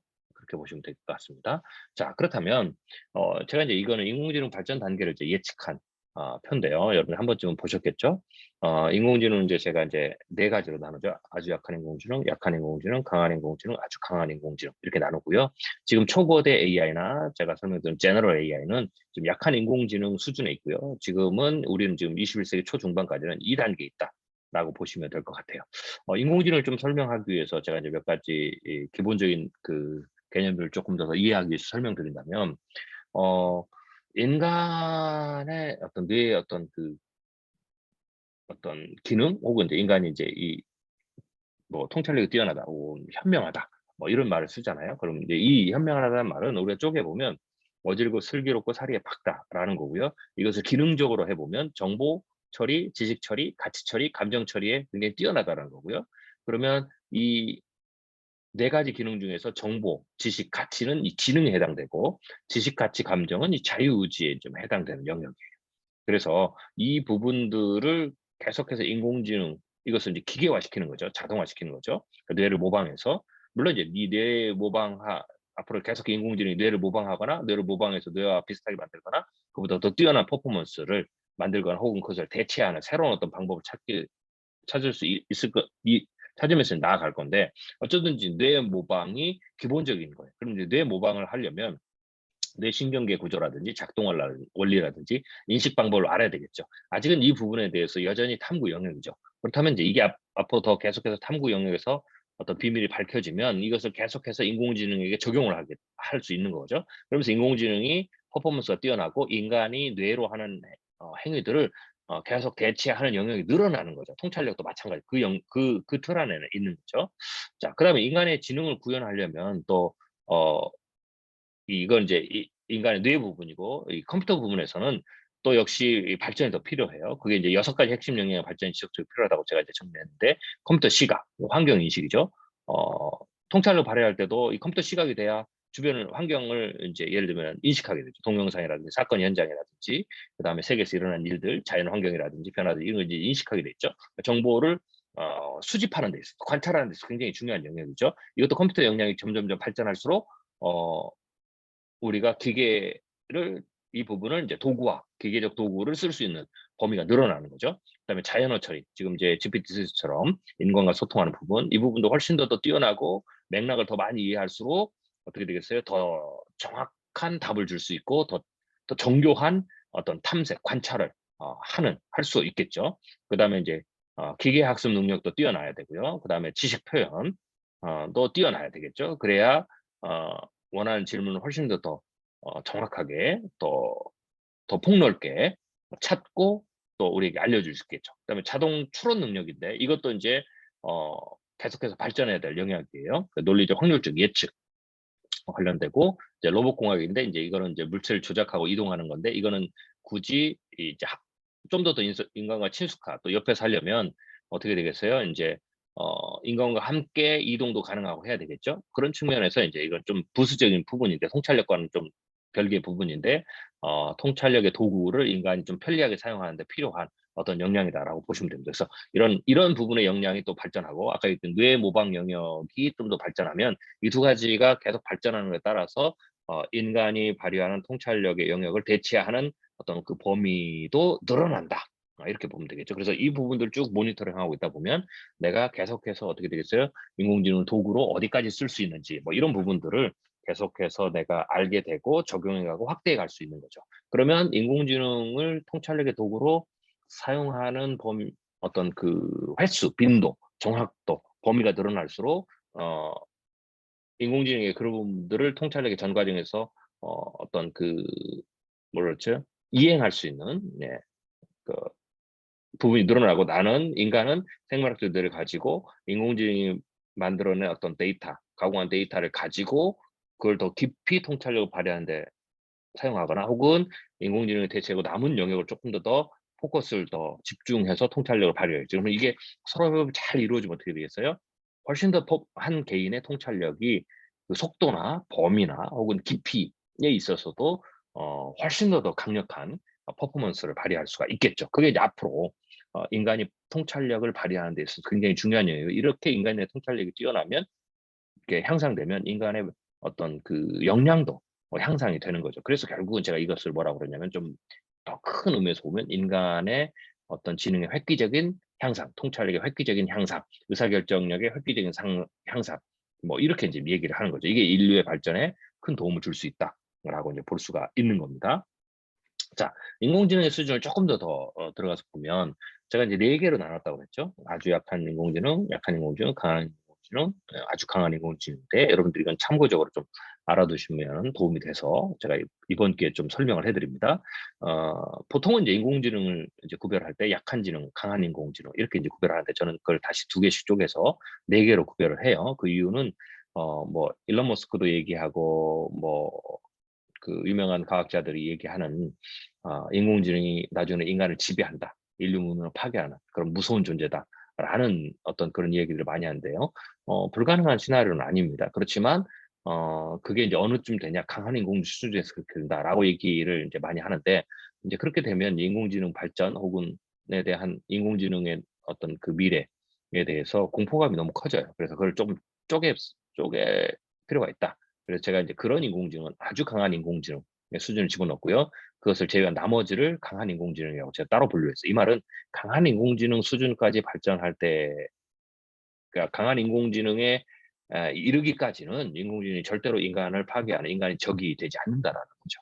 그래서 거기까지는 인류 문명의 굉장히 커다란 발전, 통찰력을 향상시킬 때 커다란 발전이 될 수 있다라는 거죠. 그리고 아주 강한 인공지능이 그런 인간을 지배하려면 어떤 능력을 가져야 되느냐라는 것을 제가 또 역으로 산출을 했어요. 그러면 이제 그 수준에 올라갔을 때에야 비로소 인간을 지배하는 그런 어떤 인간과 경쟁하고 싸우는 인공지능이 되겠죠. 그러면은 이제 이 개념 정리를 하면 그게 또 신호가 되죠. 이런 능력들이 확보가 됐느냐 안 됐느냐가 과연 그런 수준의 인공지능의 시대가 도래하느냐 안 하느냐, 언제 도래하느냐에 대한 어떤 시그널이 되죠. 그래서 제가 그런 의미에서 좀 정리를 해본 겁니다. 그래서 4가지로 정리를 할 수가 있는데요. 아주 약한 인공지능은 이렇게 제가 정리를 했어요. 주입된 절차를 따라서 지능, 감정을 흉내를 내요. 이게 자율성은 없어요. 그냥 흉내를 내는 거예요. 인지체계는 이제 상호 연관된 지식군을 이제 갖추는 거죠. 그렇지만 인간 지능과는 같지 않은 수준. 이게 이제 아주 약한 인공지능이에요. 이게 이제 과거의 인공지능 수준이다라고 보시면 되고요. 약한 인공지능이 현재 약한 인공지능인데 이거는 이제 약한 수준의 학습 능력을 가져요. 그러니까 아주 약한 인공지능의 그 둘의 차이점은 아주 약한 인공지능은 학습 능력을 갖추지 않아요. 그냥 주입된 절차를 따라서 명령을 수행하는 거예요. 그러니까 프로그램을 다 짜는 거죠. 그래서 지능이 있는 것처럼 보이지만, 왜냐면 엑스퍼트 시스템 뭐 이런 것도 있으니까. 그렇지만 실제로 학습을 해서 지능을 발휘한 게 아니에요. 네, 그래서 제가 흉내냈다 뭐 이렇게 이제 표현을 하는 거죠. 자율성이 없는 거죠. 학습을 해서 뭔가를 퍼포먼스를 내야 자율성이 있는데, 이것은 주입된 절차에 따라서 코드와 치는 것에 있어서 그냥 명령을 그 순서에 따라서, 코드의 순서에 따라서 수행을 하는 거기 때문에 자율성을 갖지는 않아요. 네, 물론 여기에 인지 체계를 갖춘 것처럼 보여요. 그렇지만 인간의 지능과는 다르죠. 네. 자, 약한 인공지능은 이제부터는 약한 수준의 학습 능력을 가져요. 그러니까 학습 능력을 가지니까 자율성을 갖죠. 그런데 그 학습 능력이 약한 수준이니까 약한 수준의 자율성을 갖는다. 이렇게 이제 표현할 수 있어요. 그래서 지능과 감정에서 약한 수준의 학습 자율성을 갖고, 왜냐면 지능뿐만 아니라 감정도 학습이 되는 거거든요. 그래서 이 약한 수준의 자율성을 가지면, 이 자율성을 가지면 합리적 행위가 가능해요. 합리적 선택이 가능하고 스스로의. 그래서 그렇지만 이제 약한 수준이니까 제한된 합리적 행위를 하는 거죠. 그러니까 이 수준이 약한 인공지능이고, 여기가 제가 초거대 인공지능이나 제너럴 AI 이런 영역들이 다 이 영역 안에서 지금 움직이는 거예요. 그래서 제 아무리 계획과 전략을 세우고 인간과 소통을 내추럴을 하지만 여전히 약한 수준의 학습 능력이고 약한 수준의 자율성을 갖고 제한된 합리적 행위를 한다라고 여러분들이 정리하면 되겠어요. 그렇지만 이제 강한 인공지능은 인간 능력을 완벽하게 모방한 수준까지 갖는 거죠. 네, 그리고 강한 수준의 학습 능력을 갖고, 그러니까 강한 수준의 자율성을 확보하게 되죠. 그리고 합리적 행위가 인간의 개인, 최소한 개인의 한 사람의 합리적 행위나 합리적 선택보다는 뛰어난 어떤 그런 수준을 갖게 되는 거죠.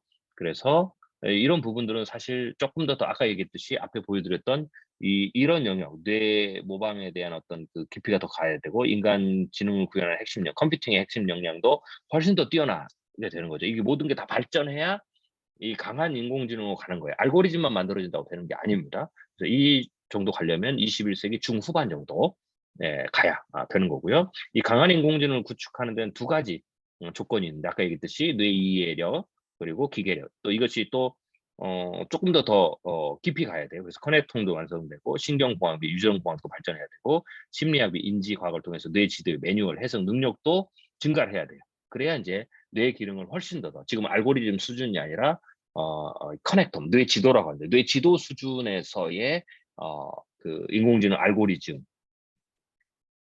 이제 만들어지는 거죠. 이게 굉장히 복잡한 수준의 이제 알고리즘인데, 그다음에 이제 기계력도 뛰어나야 되겠죠. 그래서 마스터 알고리즘도 나오고, 뇌를 모방한 시냅스 칩, 그러니까 이거는 알고리즘만이 아니라 칩 자체에서도 퍼포먼스를 수행하기 위해서는 칩 자체가 인간의 시냅스를 담는 칩이 돼야 되고요. 그 칩이 범위가 커져야 되겠죠. 칩의 성능도 높아져야 되겠죠. 그리고 이것을 전체를 다 수행하려면 어떻게 됐어요? 컴퓨팅 능력도 수천 배가 증가해야 돼요. 그래서 지금보다 훨씬 더 수천 배 증가하려면 양자 컴퓨터 기능이 들어가야 된다라는 거죠. 그래서 그런 기능들이, 역량들이 다 받침이 돼야 강한 인공지능, 인간의 능력을 완벽히 모방한 학습 능력, 그러니까 학습 능력이 아주 강한 수준으로 가고, 그리고 자율성, 합리적 행위가 가능한 수준이 되죠. 이러려면 이 모든 게 전체적으로 통합적으로 받쳐줘야 되니까 21세기 초반에는 안 되는 거예요. 빨라야 중후반 정도 가능한 거고요. 이 수준이 돼도 어떻게 돼요? 인간을 지배하는 수준, 인간과 전쟁을 하는 수준이 되지 않는다라는 거예요. 어느 수준 가야 되면 아주 강한 인공지능으로 가야 되는데, 이걸 제가 이제 마키나 사피엔스의 어떤 인공지능의 카테고리를 놓고, 이 지식을 합리적으로 조작하는 물리적 두뇌와 완벽한 이성을 갖춰야 되고요. 모든 지적 과제에서 인간을 뛰어넘는 완벽한 합리적 사고가 가능해야 되고요. 초지능체로서 인간 정신작용을 완벽하게 모방해서 완벽한 마음, 자유의지를 가져야 돼요. 이게 핵심이 이 완벽한 마음을 갖는 부분이에요. 그래서 아주 강한 자율성을 가지고 스스로 가치 판단을 해서 스스로 새로운 윤리 가설을 세워서 가치 기준을 조정하고 자기 목적을 만들어 성취하는 행위가 가능한 수준까지 가야 되죠. 그래서 이 수준은 훨씬 더 어려운 거예요. 왜냐하면 이 수준을 가려면 역시 어떻게 돼요? 뇌 이해력, 그다음에 기계력들이 훨씬 더 강한 인공은 더 뛰어나야 되는 거죠. 네, 그렇기 때문에 이런 부분들은 21세기 안에는 불가능하다. 우리 세대는 불가능하고 100년, 200년 후나 가능하고 만약 뭐 최악의 그 이후에도 가능하지 않을 수도 있는 거죠. 그래서 최소한 인류를 지배하고 인간과 싸우는 어떤 그런 인공지능은 이 금세기 안에 나타나지 않는다. 그래서 이거 거기에 대한 염려, 우려 때문에 인공지능 발전과 인공지능의 어떤 그 활용에 대해서 주저하거나 그다음에 막 논쟁을 가속화시키는 이런 부분들은 사실 불필요한 영역이다라고 이제 봐야 되겠죠. 자, 그다음에 현재 이제 인공지능들 그리고 범용 인공지능, 강한 이제 인공지능자 이렇게 표현을 했는데요. 우리 이제 통찰력이잖아요. 통찰력에 있어서 추론 기능이 굉장히 중요한데 이건 나중에 여러분이 사고 기술에서 저하고 또 이제 배우실 건데 이 추론 기능 관련 관찰 기능 말고요. 생각의 기술에서 관찰의 영역 말고 생각의 영역에서 추론 기술 따로 있어요. 이 추론 기술에 있어서도 인공지능이 지금 이제 발현 그 역량을 발휘하고 있는데요. IBM 왓슨은 이제 추론 기능은 인간의 추론 기능을 크게 하면 연역과 귀납으로 나눌 수 있어요.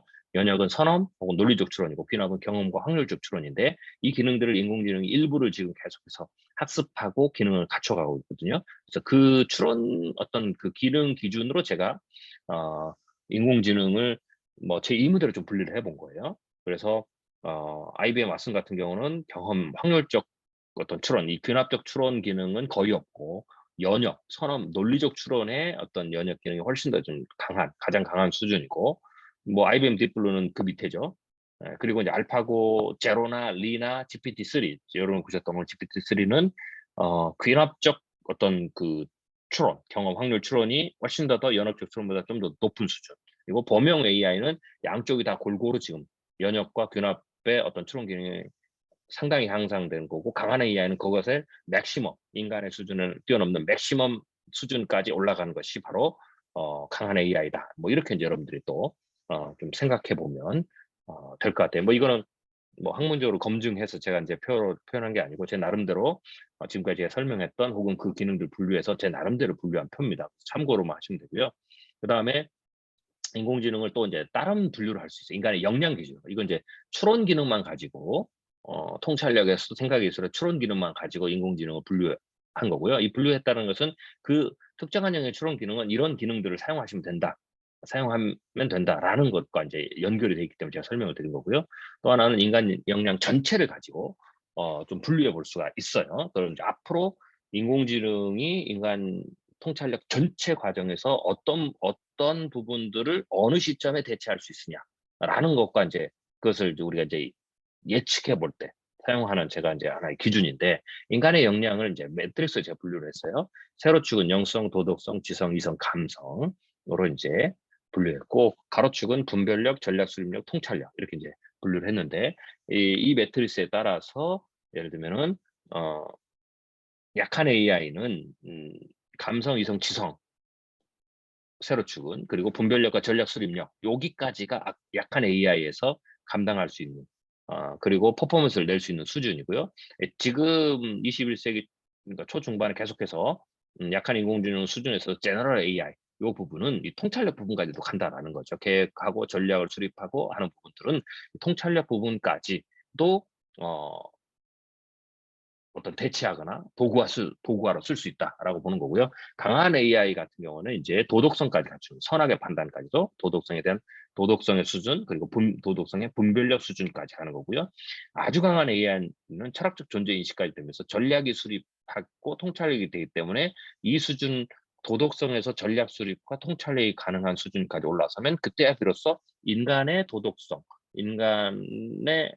의한 어떤 미래 뭐 이런 것들을 분석하고 예측해서 경쟁해서 자기가 어떤 새로운 도덕적 어떤 가치관을 수립하고 규칙을 수립해서 의측에서 행동을 가해서 인간과 경쟁하는 인간과 전쟁을 하는 인간을 혹은 파멸시킬 수 있는 판단 그리고 행동까지도 옮길 수 있는 수준이 되는 거죠. 이제 그런 부분까지 가는 것을 이제 제가 표현해놨다라고 보시면 될 것 같습니다. 그리고 영성 부분은 사실은 제 나름대로 개인적인 부분에서는 이 아주 강한 AI 수준을 가도 이건 좀 힘들다라고 보는 거죠. 그래서 인간 역량 기준에 의해서 인공지능들이 각각의 이 4단계 그래서 어떤 단계까지 어떤 단계까지 적용이 가능하고 대체가 가능하고 그게 어느 수준이 되는지를 예측하는데 사용하는 표로 말씀을 드렸습니다. 자, 이거는 또 인간의 예측 역량 기준으로 인공지능을 제가 조금 더 분류한 건데, 이게 이제 이 부분은 이제 나중에 여러분들이 이제 사고의 기술, 생각의 기술에서 좀 더 그때 가서 이제 가르쳐 드릴 건데요. 어떤 그거 뭐 디테일한 것은 이제 그렇게 그때 가서 설명드리고요. 어쩌든지 간에 인간의 예측 역량이 단계가 쭉 있는데요. 이 단계 부분에서도 약한 AI는 이제 드라이버스, 심층 드라이버스, 즉 어떤 그 변수를 추출하는데 여기까지는 핵심 변수를 추출하고 그것을 분석하고 거기에 대한 정보를 모으는 데까지는 약한 AI 수준에서 가능하다. 그리고 그걸 넘어가는 부분들은 강한 AI 수준까지 가야 된다라고 이제 제가 이제 보는 겁니다. 그래서 그렇게 여러 가지로 조금 이렇게 분석하고 분류해 볼 수 있다라고 생각이 됩니다. 자, 오늘 정리를 해보겠는데요. 오늘 강의의 이제 핵심은 통찰력이 발휘되는 공통수단 중에서 우리가 생물학적 사고 말고 물리적 기술, 그 가운데서 요새 등장하고 있는 앞으로 계속 발전된 인공지능을 우리가 어떻게 통찰력을 발휘하는데 물리적인 어떤 그 도구로 사용할 수 있는지, 그리고 어떻게 사용해야 되는지, 그리고 앞으로 어떤 부분까지도 우리가 대체시킬 수 있을지, 뭐 이런 부분들을 좀 두루두루 짧은 시간이지만 좀 정리를 해봤습니다. 그래서 여러분들이 뭐 꼭 기억하셔야 될 것은 인공지능에 좀 주목하시라라는 거고요. 나름대로 이 인공지능을 이제 좀 아주 베이직한 부분이지만 통찰력을 발휘하는 영역에, 여러분이 통찰력을 발휘하는 영역의 일부의 어떤 특정 영역에 충분히 대체 도구로 사용할 수 있다. 그리고 대체 도구를 사용할수록 그 부분을 여러분이 직접 하지 않으셔도 되니까 어떻게 되겠어요? 여러분 전체 통찰력을 발휘하는 퍼포먼스에서 훨씬 더 좋은 성능을 낼 수가 있겠죠. 그리고 효과도 낼 수가 있겠죠. 그래서 이 도구를 사용하느냐, 사용하지 않느냐라는 거예요. 그러니까 쉽게 말해서 지금 시대에 컴퓨터를 사용하지 않는다. 어떤 일을 하든지 컴퓨터를 사용하는 사람과 컴퓨터를 사용하지 않는 사람의 퍼포먼스 차이를 굳이 설명을 할 필요가 없잖아요. 그런 거가 똑같이 되는 거죠. 통찰력도 바로 인공지능을 사용하지 않느냐, 사용하지 않느냐에 따라서 통찰력의 퍼포먼스도 앞으로 개인별로 현격하게 차이가 날 수 있다. 그렇기 때문에 그 부분에 대해서 이제는 내가 도구로 써야 될 영역이니까 관심을 가지고 여러분들이 인공지능의 어떤 발전 상황, 그리고 나오는 어떤 그 다양한 어떤 그 서비스 이런 부분들을 눈여겨보시고 나름대로 좀 사용도 미리미리 해보셔서 응용 능력을 좀 응용 아이디어 혹은 응용 능력을 키워가시면 좋을 것 같습니다. 네, 감사합니다. 오늘 강의는 여기서 마치도록 하겠습니다. 고맙습니다. 다음번 강의에 또 뵙도록 하겠습니다. 지금까지 미래학자 최인식 박사였습니다. 감사합니다.